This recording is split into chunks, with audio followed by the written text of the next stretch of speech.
예수님의 생애를 보면 예수님의 생애는 기도하는 생애였던 것을 보게 됩니다.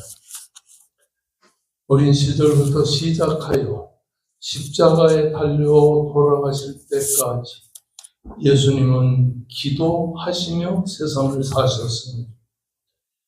예수님은 5살 될 때에 쉐마 기도를 했습니다. 예수님은 3살, 5살, 8살, 18살에 이르기까지 예수님의 생애를 보게 되면 기도하는 생애였던 것을 보게 되는 것입니다. 그래서 5살 때는 예수님은 율법의 구정을 두루 다니면서 기록한 쉐마, 할렘, 시편 또는 신명기 6장 같은 데를 통해서 기도의 생애를 사셨는데 어머님을 통해서 기도하는 생을 사셨던 것을 우리가 보게 되는 것입니다. 히브리 사람들은 아침에 샤하리트라고 하는 기도를 드렸습니다. 아침에 축복문이라고 하는 기도인데 암송하는 기도를 드리게 됩니다. 샤하리트를 기도를 할 때는 이 히브리 사람들은 이렇게 기도합니다. 하나님이여, 나에게 수탉에서 낮과 밤을 구분할 수 있는 것을 하나님 감사합니다. 두 번째는 나는 이방인과 같이 태어나지 않도록 해주신 것을 감사합니다. 세 번째는 나는 노예로 태어나지 않은 것을 감사합니다. 그리고 네 번째는 나는 여자로 태어나지 아니한 것을 감사합니다. 여자들은 어떻게 또 기도했냐니 하나님이여, 나는 하나님의 뜻에 따라 만들어진 것을 감사합니다. 이렇게 히브리 사람들은 샤하리트 기도를 18가지를 아침에 하나님 앞에 간절히 기도를 해서 하나님의 신적인 계획을 강조하는 이런 행위를 체험하게 되는 것입니다. 이런 샤하리트 기도를 드린 다음에 예수님은 민하의 기도를 드렸습니다. 시편 145편에 근거한 이 민하의 기도는 하나님 앞에 간절히 기도하고, 저녁에는 아르비트라고 하는 기도를 하나님 앞에 간절히 드렸던 겁니다. 이렇게 히브리 사람들은 아침과 정오와 오후에 하나님 앞에 간절히 기도했는데 예수님도 어린 시절부터 이런 기도를 하나님 앞에 드렸던 것을 보게 되는 것입니다. 마태복음 4장 2절의 말씀을 보면 예수님은 광야에서 40일 동안 밤낮으로 하나님 앞에 금식하며 기도하며 복음의 사명을 준비하셨던 것을 보게 되는 것입니다. 뿐만 아니라 예수님은 습관을 따라 겟세마네 동산에 올라가 기도하시고 그 귀하는 십자가의 고난을 앞두고 겟세마네 동산에서 하나님 앞에 간절히 기도했습니다. 눈물로 하나님 앞에 간절히 기도를 했습니다. 나중에는 십자가상에서 아버지여, 저들의 죄를 용서하여 주옵소서, 이렇게 하면서 간절히 하나님 앞에 기도했던 것을 보게 되는 겁니다. 여기서 배우게 되는 것은 기도하는 사람만이 기도를 가르칠 수 있다는 것을 우리는 성경을 통해 배우게 되는 것입니다. 예수님은 변화산에서 내려오신 후에 이 귀신 들린 소년을 고친 다음에 우리는 어찌하여 고치지 못했나이까, 이런 제자들을 향해서 기도의 다른 것으로는 나아갈 수 없느니라고 말씀을 하셨습니다. 이런 얘기를 듣자마자 예수님의 제자들은 말합니다. 우리에게 기도를 가르쳐 주옵소서. 예수님은 그들에게 이렇게 말합니다. 너희는 이렇게 기도하라 하면서 하나님 앞에 간절히 기도를 했습니다. 예수님의 기도를 보게 되면 무엇을 간구하는 것이 아니라 어떻게 기도할 것인가를 가르쳐 주신 것을 우리가 보게 되는 것입니다. 오늘 본문 9절의 말씀을 보게 되면 너희는 이렇게 기도하라. 너희는 이렇게 기도하라. 여기에 이 너희는이라고 하는 말은 예수님의 제자들을 강조하지만 오늘날 이것은 우리들을 그리스도인들을 말하는 이렇게 후토세라고 하는 말은 모범적인 기도를 드릴 것을 강조하는 것입니다. 그리고 너희는 이렇게 기도하라고 하는 이 기도라고 하는 프루스케스테라고 하는 이 말은 지속적으로 하나님 앞에 간절히 기도하라고 하는 말씀인 것입니다. 이 신구약 성경을 보면 말씀과 기도가 반복적으로 나오는 것을 볼 수 있는데 이 예수님의 기도를 우리가 쭉 살펴보는 가운데 특별히 예수님의 복음을 위해서 이 전파의 복음을 나타내는 바울의 복음 전파는 이제 아시아의 복음을 전파하려다가 빌립보로 가서 복음을 전파하게 된 것을 보게 됩니다. 우리가 빌립보에 가서 복음을 전파하기 전에 이 바울 사도가 하나님 앞에 간절히 기도한 것을 우리가 봅니다. 바울이 기도하는 곳으로 가다가 바울이 기도할 때 이렇게 사도행전 16장에 보면 기도라고 하는 말이 간절히 나오는데 사도행전 16장에 나타난 말씀을 보면 기도하면 어떤 역사가 있는가? 첫째는 기도하면 사람이 보이게 되는 거예요. 빌립보에서 바울 사도가 하나님 앞에 간절히 기도하는데 거기 여자들이 나와서 복음의 말씀을 들었는데 그 복음의 말씀을 듣는 가운데 루디아라고 하는 여자가 이 바울의 말을 잘 받아들이게 됩니다. 루디아는 부자였습니다. 그리고 마음이 열린 자였습니다. 순종하는 자였습니다. 이렇게 바울 사도의 복음 전파를 위해서 이 하나님께서 루디아를 이 바울에게 보낸 것을 거기서 발견하게 되게 되는 것입니다.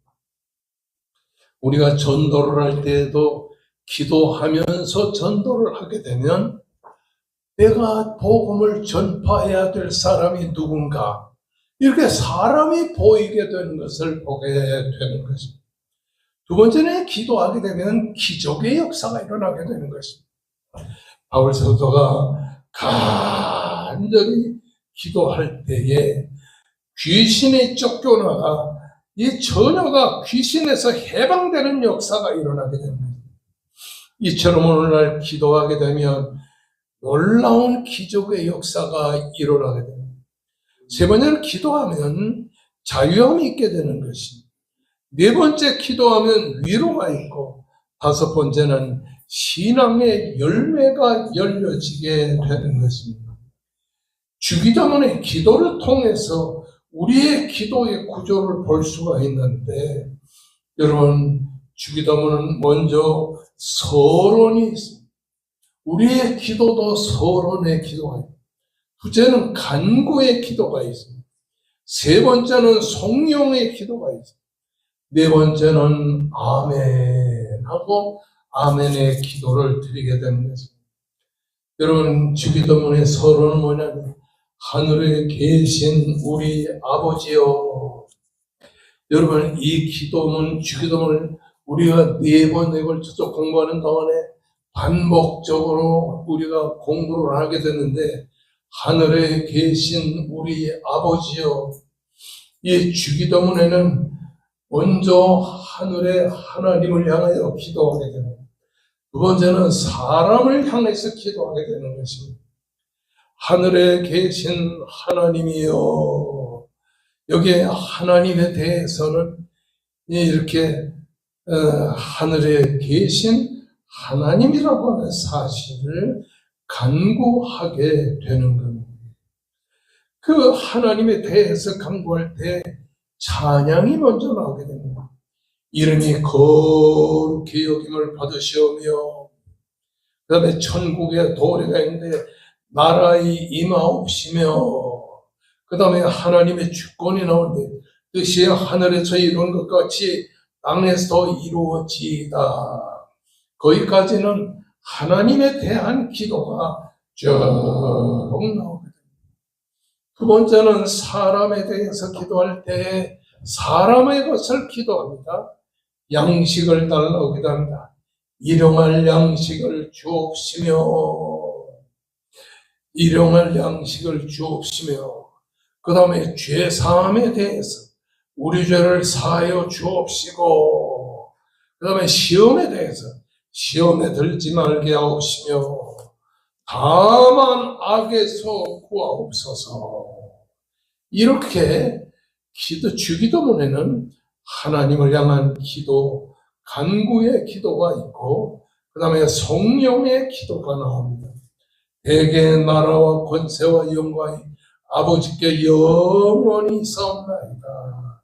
그 기도가 나온 다음에 아멘 하고 기도하는데, 이 주기도문 기도는 모범적인 기도를 우리들에게 보여주고 있는 겁니다. 한마디로 주님께서 우리에게 가르쳐 주신 모범적인 기도가 주님의 기도석에 나옵니다.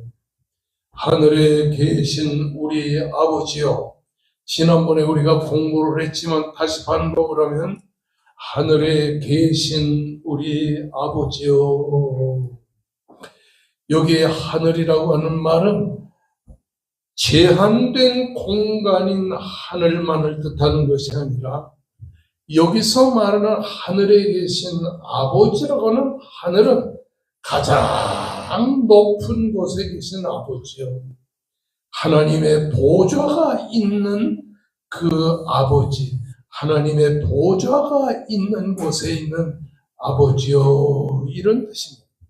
그러므로 하나님이 계신, 하늘에 계신 아버지라고 하는 말은 가장 높은 곳에 계시면서 이 땅에 존재한 모든 피조물을 권능과 지혜와 능력으로 함께 하시는 하나님이요, 그런 뜻입니다.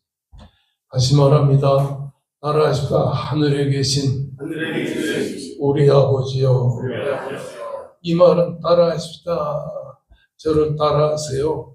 이 땅에 존재한 모든 피조물들을 권능과 지혜로 축복하시며 심판하시는 하나님이요. 우리가 하늘에 계신 하나님이요, 이렇게 기도할 때는 권능과 지혜로, 그리고 심판하시는 하늘의 하나님을 강조하고 있는 것입니다. 다른 말로 말하게 되면 하늘에 계신 아버지여라고 하는 말은, 하나님은 우리의 왕이십니다. 하나님은 우리의 주인 되십니다라는 말인 것입니다. 여러분, 그러므로 주기도문은 하나님의 신하요, 하나님의 종된 우리들이 하나님 앞에 드리는 기도라고 하는 말. 그러니까 하늘에 계신 아버지여라는 말 속에 되면, 나는 하나님의 신하입니다. 나는 하나님의 종입니다. 이걸 전제하면서 기도하는 기도라고 하는 사실인 것입니다. 유대인들은 하나님을 부르는 하나님의 칭호가 여러 가지가 있는데, 특별히 이 하나님을 부르고 그리고 성경을 쓰고 성경을 읽는 데에 그 히브리 사람들은 소리를 내지 않습니다. 그러니까 하나님이라는 말이 나올 때마다 아도나이, 아도나이 이렇게 부르게 되는 것입니다. 그러니까 하나님은 위대하십니다. 하나님은 대단하신 하나님이십니다. 하나님은 우리의 왕이십니다. 하나님은 우리의 주인 되십니다. 가장 높은 곳에 계시면서 전 하나님의 권능과 하나님의 이 지혜로 하나님이 우리를 심판하시는 심판의 하나님이십니다. 이게 하늘의 하나님이여라는 말이에요. 두 번째는 하늘에 계신 우리 아버지요, 우리 아버지요. 여러분, 유대인들은 이렇게 하나님의 존재와 이름을 귀히 여겨 그 이름조차 부르지 않았었는데, 이 하나님을 우리 아버지라고 부르는 것은 파격적인 것입니다. 우리 아버지요, 이 말은 무슨 뜻이냐면 우리는 하나님의 자녀입니다. 아멘. 그런 뜻을 내포하고 있는 파격적인 그런 뜻이라고 하는 사실. 우리 아버지요. 이 말은 다른 말로 말하게 되면 하나님이요, 우리는 하나님의 자녀입니다 라는 뜻입니다. 그러니까 여러분, 하나님께 기도할 때 하나님이요 이렇게만 기도하지 말고 우리는 하나님의 자녀니까 아버지요 이런 말을 붙여가면서 하나님 앞에 간절히 기도합니다. 우리는 하나님의 자녀입니다. 이 말은 무슨 말이에요? 하나님은 우리의 인생의 삶을 책임져 주시는 아버지십니다. 아멘. 여러분, 경제가 어려우면 낙심이 되죠. 뭘 먹고 살까? 그렇게 하지 말고 하나님은 우리의 아버지십니다. 하나님은 우리를 책임져 주시는 우리의 아버지십니다. 아멘. 이것을 꼭 기억하고 계시기 바랍니다. 그래서 누가복음 15장에 나타난 말씀을 보게 되면 범죄한 이 둘째 아들이 먼 나라에 갔다 돌아올 때 아버지를 보자마자 뭐라 하죠? 네, 아버지요.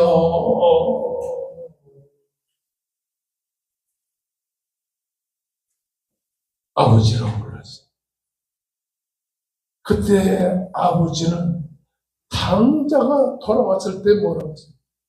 이 내 아들은 잃었다가 다시 찾고 죽었다가 다시 살아난 내 아들이라. 여기서 우리는 하나님을 향해서 우리가 아버지야 이렇게 부르듯이 하나님은 우리를 보고 어떻게 부르냐? 내 아들은, 내 자녀는. 그러니까 여기서 우리가 생각하는 것은 아버지와 아들의 관계는 끊을 수 없는 관계라고 하는 사실을 강조하고 있는 겁니다. 여러분, 로마서 8장에 보면 두 번이나 나오는 말씀이 누가 우리를 그리스도의 사랑에서 끊으리요? 환난이나 곤고나 박해나 기근이나 적신이나 위험이나 칼이냐? 어떤 것도 우리를 하나님에게서 끊을 수 없다고 하는 사실을 보여주고 있는 것입니다. 아멘. 그런가 하면 로마서 8장 38절에서 39절에 보면 내가 확신하노니 사망이나 생명이나 천사들이나 권세자들이나 현대일이나 장래일이나 능력이나 높음이나 깊음이나 다른 어떤 피조물도 우리를 우리 주 예수 그리스도 안에 있는 하나님의 사랑에서 끊을 수 없느니라. 아멘. 그러니까 우리와 하나님의 관계는 끊어지지 않는 관계라는 사실을 이 성경이 우리에게 강조하고 있는 겁니다. 주기도문이 하나님을 내 아버지라 부르지 않고 우리 아버지여 이렇게 부르는 것은 기도할 때 공동체 기도가 중요하고 합심 기도가 중요하고 중보 기도가 중요하다고 하는 사실을 우리들에게 강조하고 있는 것입니다. 여러분, 이 유대인들은 하나님 앞에 기도할 때에 기도의 자세를 세 가지로 본다고 지난번에 말씀을 드렸죠. 첫째는 히스다 하베라고 하는 기도 자세인데 엎드려 간절히 기도하는 것을 말합니다. 두 번째는 까라알 빌가심이라고 하는 기도인데 무릎을 꿇고 하나님 앞에 간절히 기도하는 것을 말합니다. 세 번째는 니키다라고 하는 기도인데 머리를 숙이고 하나님 앞에 간절히 기도하는 것을 특별히 강조하고 있는 것을 보게 되는 것입니다. 모세가 하나님 앞에 이스라엘 백성을 대신하여 출애굽기 17장 1절을 보면 11절을 보면 하나님께 팔을 들어 손을 높이 올려서 기도한 기도의 내용이 거기 나오는 것을 보게 됩니다. 그럴 때 모세가 손을 들고 기도하면 이스라엘이 이기고 모세가 손을 내리면 아말렉이 이겼다고 하는 사실을 거기에 강조적으로 보여주고 있는 것을 보게 되는 것입니다. 주전 586년 제1차 성전이 무너진 이후에 이스라엘 백성들은 그때부터 개인이 개인 앞에 하나님 앞에 간절히 기도하고 또 기도했던 것을 보게 되는 것입니다. 예수님의 기도를 보게 되면 정언보다는 하나님의 뜻을 간절히 기도했습니다. 우리는 기도할 때 주시옵소서라고 기도하잖아요. 하나님이여 물질을 주시옵소서, 건강을 주시옵소서 이렇게 기도를 하잖아요. 근데 예수님은 그런 정언의 기도를 드린 게 아니라 하나님의 뜻을 간절히 기도하세요. 하나님이 내 뜻대로 마옵시고 아버지의 뜻대로 하여 주시옵소서. 하늘에 계신 우리 아버지, 그 다음에 하늘에 계신 우리 아버지 이름이 거룩히 여김을 받으시옵니다. 여러분, 10계명 중에 제1계명과 제3계명에 근거하며 너는 나 외에 다른 신을 내게 있게 하지 말라. 너는 내 하나님 여호와의 이름을 망령되이 부르지 않게 하라. 여호와 하나님의 이름을 망령되이 부르는 것을 잘못된 죄악이라고 하는 것을 특별히 오늘 이 성경이 강조하고 있다고 합니다. 하나님은 출애굽기 전까지는 누구에게도 자신의 언약적인 이름을 가르쳐준 적이 없어요. 그러다가 출애굽기 6장 3절 이후에 나타난 말씀을 보면 내 이름을 여호와로는 그들에게 알리지 아니하겠고라고 말씀을 했는데, 그런데 야곱에게 이 하나님 뭐라고 했냐면 야곱아 네가 어찌하여 내 이름을 묻느냐, 그리고 내 이름을 묻느냐고 말씀하신 하나님께서는 그 야곱에게 하나님의 이름 여호와의 이름을 가르쳐주지 않고 그냥 간절히 축복을 해주는데, 그 이후에 이스라엘 백성들이 출애굽한 이후에 하나님께서는 내 이름은 여호와로라. 여러분, 여기에 이름을 여호와라고 하는 이름을 강조하고 있는 것을 특별히 보게 되는 것입니다. 우리가 이 하나님의 이름을 특별히 이 주기도문에서 이름이 거룩히 여김을 받으시오며,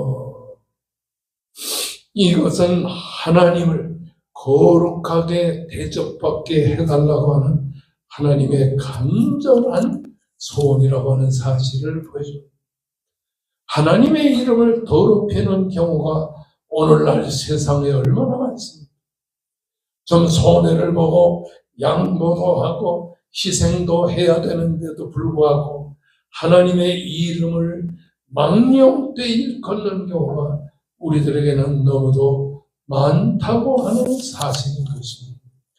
지난번에 제가 여러분에게 말씀드렸지만 어떤 미국의 흑인 소년이 간절히 축구선수가 되고 싶었어요.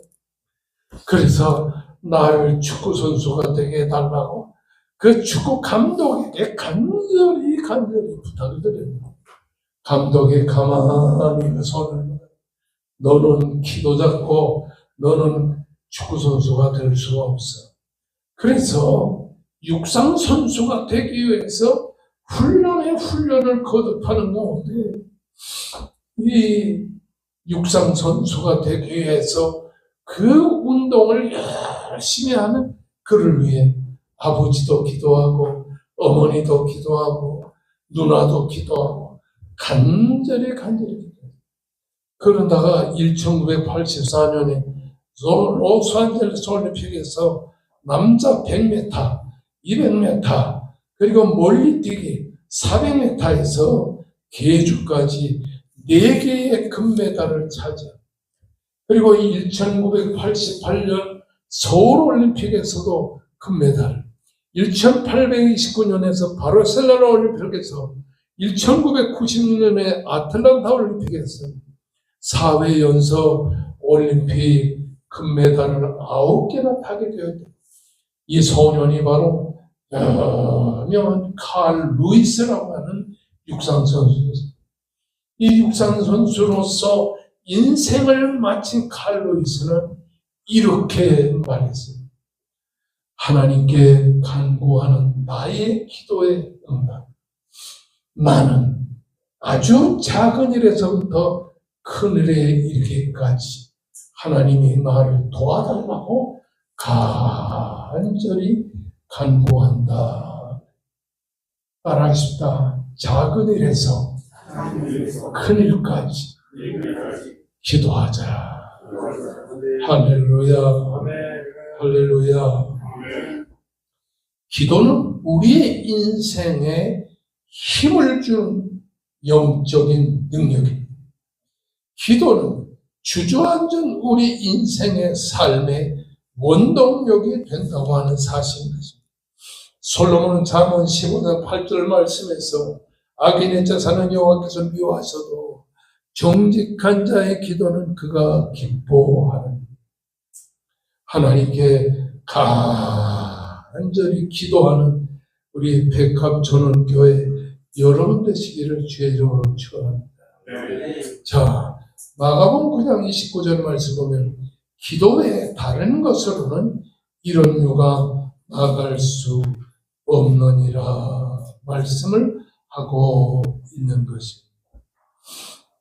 이렇게 예수님을 향해 우리에게 기도를 가르쳐 주옵소서.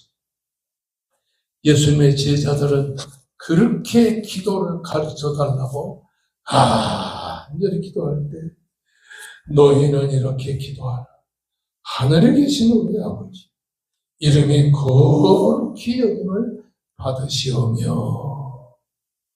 여러분, 높은 곳에 계시는 우리의 삶을 지켜주시는 하늘의 하나님, 이 하나님이 바로 우리 아버지라고 하는 사실을 이 성경은 우리에게 강조하고 이름이 거룩히 여김을 받으시오.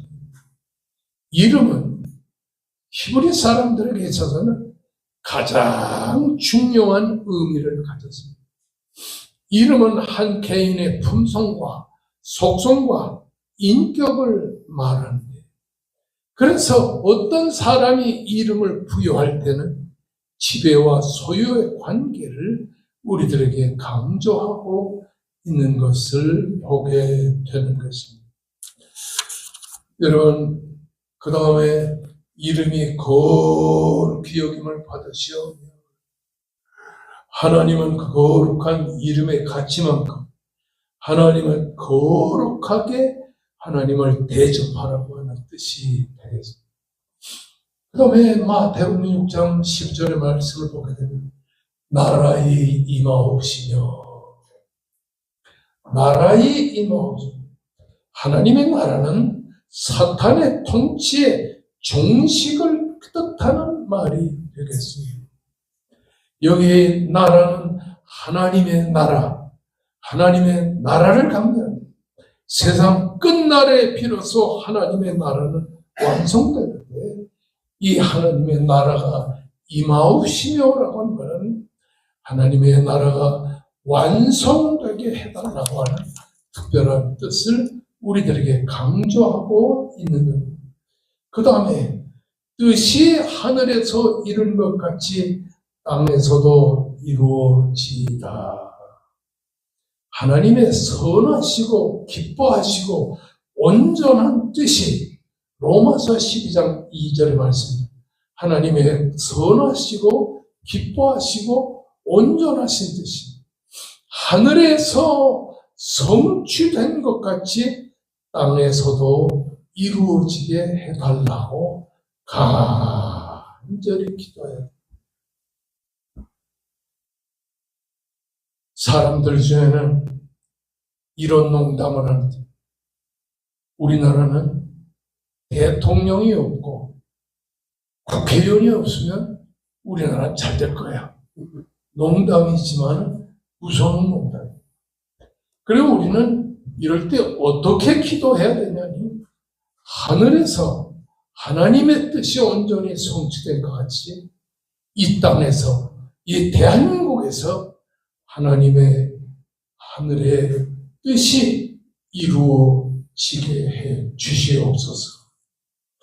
여기 하늘에서 하나님과 천사들만 존재하는 세계가 하늘인데 하나님의 통치와 하나님의 의와 하나님의 의가 온전히 성취되게 되는 하늘처럼 땅에서도 하나님의 뜻이 이루어지게 주시옵소서. 참 마태복음 6장 11절의 말씀 보면 이런 부분이 또 나옵니다. 따라하십시다. 오늘날 우리에게 일용할 양식을 주시옵시며. 여기에 오늘날 이 말은 세베론이라고 하는 말. 여기 오늘날이라는 말은 오늘이라고 하는 뜻도 있지만 지금이라고 하는 뜻. 영어로 말하면 this day라고 하는 말. 여기에 오늘이라고 하는 말은 날마다 매일매일 이런 뜻을 말합니다. 따라하십시다. 오늘날이라는 말은 매일매일 날마다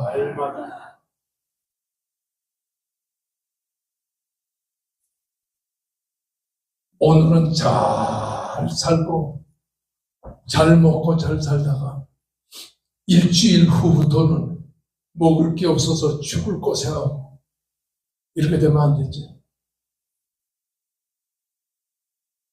매일매일 일용할 양식을 주옵시고. 일용할 여기 데일리 불이 들어갑니다. 무엇보다 먼저 양식을 구하는 이유는 하나님께로부터 우리가 생명을 부여받았기 때문에 하나님이 우리에게 주신 이 생명은 먹을 게 있어야 양식이 있어야 살 수가 있잖아요. 그러니까 날마다 매일매일 하나님 앞에 간절히 양식을 달라고 기도해야 돼요.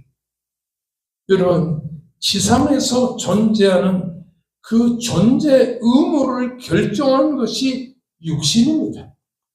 그러므로 이 육신 속에는 인간의 정신과 인간의 영이 이 육신 속에 존재하기 때문에 영과 육이 존재하는, 영과 정신이 존재하는 육신은 그만큼 중요하다고 하는 사실인 것입니다.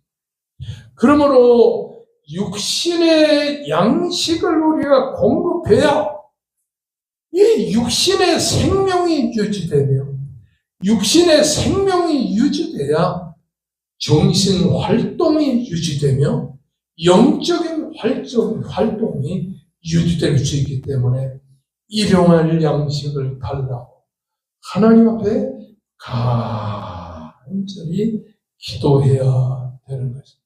아멘. 여러분, 일용할 양식의 기원, 출애굽기 16장 4절의 말씀을 보면 때 여호와께서 모세에게 이르시되 보라, 내가 너희를 위해서 하늘에서 양식을 비같이 내리리니 백성이 나가서 일용할 것을 날마다 주실 것이라. 이와 같이 하여 그들이 나의 율법을 준행하나 아니하나 시험하리라 말씀을 했습니다. 여러분, 여기서 일용할 양식이라고 하는 것은 육신의 양식이 공급되어 육신의 생명이 유지되며 육신의 생명이 유지되어 육신 속에 있는 정신 활동과 영적인 활동이 이루어지게 된다고 하는 사실입니다.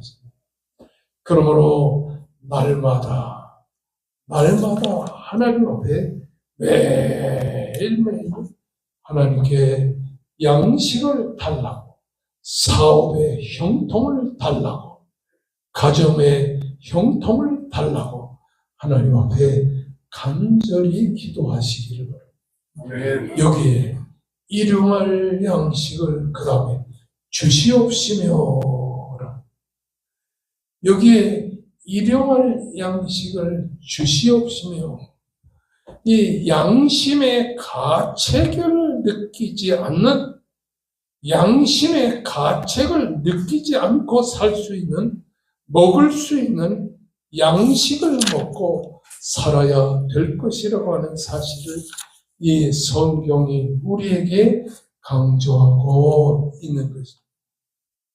그 다음에 12절의 말씀을 보게 되면 우리가 우리에게 죄 지은 자를 사하여 준 것 같이 우리에게 우리의 죄를 사하여 주옵소서. 여기 특별히 죄를 강조하는데, 죄라고 하는 말은 히브리 말에 어떤 뜻이냐니 하말티아라는 말. 이 하말티아라고 하는 말은 무슨 뜻이냐니 벗어났다, 빗나갔다, 그런 뜻을 강조하고 있는. 죄를 지은 사람은 하나님께 응분의 대가를 치러야 될 책무가 있는 거죠. 그래서 하나님께 빛을 감당해 달라고 최소한의 기도를 간절히 드립니다. 마태복음 6장 22절 말씀, 우리가 우리에게 죄 지은 자를 사하여 준 것 같이 우리 죄를 사하여 주옵소서. 그러므로 이 말은 누가복음 11장 4절에는 죄 지은 모든 사람을 용서해 주시옵소서, 이렇게 간구한 것을 특별히 강조하고 있는 것입니다. 하말티아, 빗나갔다. 우리가 하나님의 뜻에서 빗나가는 생활을 살아가는 것을 특별히 강조합니다. 마태복음 6장 13절의 말씀 보면 그 다음에 우리를 시험에 들게 하지 마옵시고, 여기 우리를 시험에 들지 말게 하옵시고, 여기 시험이라는 말은 템프테이션이라고 하는 말인데 유혹에 빠지지 않게 해달라고 하나님 앞에 간절히 기도하라는 말. 여러분, 물질적인 유혹에 빠지지 않게, 이성 문제의 유혹에 빠지지 않게 하나님 앞에 간절히 기도하시기를 바랍니다. 그 다음에 13절의 말씀은 다만 악에서 구하옵소서, 다만 악에서 구하옵소서. 이 말은 다만, 알라라고 하는 헬라어인데 이 말은 접속사예요. 시험에 들지 마옵시고라는 말을 반복적으로 지금 강조하고 있는 말씀이라고 하는 사실인 것입니다. 다만 악에서 구하옵소서. 사탄의 공격에서 우리가 벗어나게 해달라고 하나님을 향해 간절히 기도하는 것을 말합니다. 그 다음에 6장 13절 마지막에 보면 내가 나라와 권세와 영광이 아버지께 영원히 있사옵나이다. 이 말은 그 나라를 유지하시고 하나님의 백성에게 선한 약속을 성취할 것을 특별히 이 말씀이 강조하고 있는 것입니다. 우리는 그동안 이 주기도문을 암송하면서 주기도문이 어떤 의미를 강조하고 있는가 하는 것을 배웠습니다. 이런 주기도문의 내용처럼 우리의 신앙이 기도로 시작하여 기도로 마칠 수 있기를 바랍니다. 이런 말이 있어요.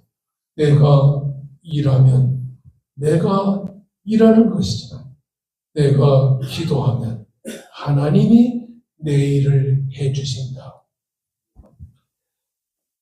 우리 백합전원교회 성도들은 하나님 앞에 간절히 기도해서 하나님이 여러분의 일을 감당하는 은혜의 역사가 일어나기를 주님의 이름으로 축원합니다. 아멘. 다 같이 우리 주야 하고 부르짖을 때 하나님께 간절히 기도합니다. 임종훈 목사님 네 분에게 건강의 역사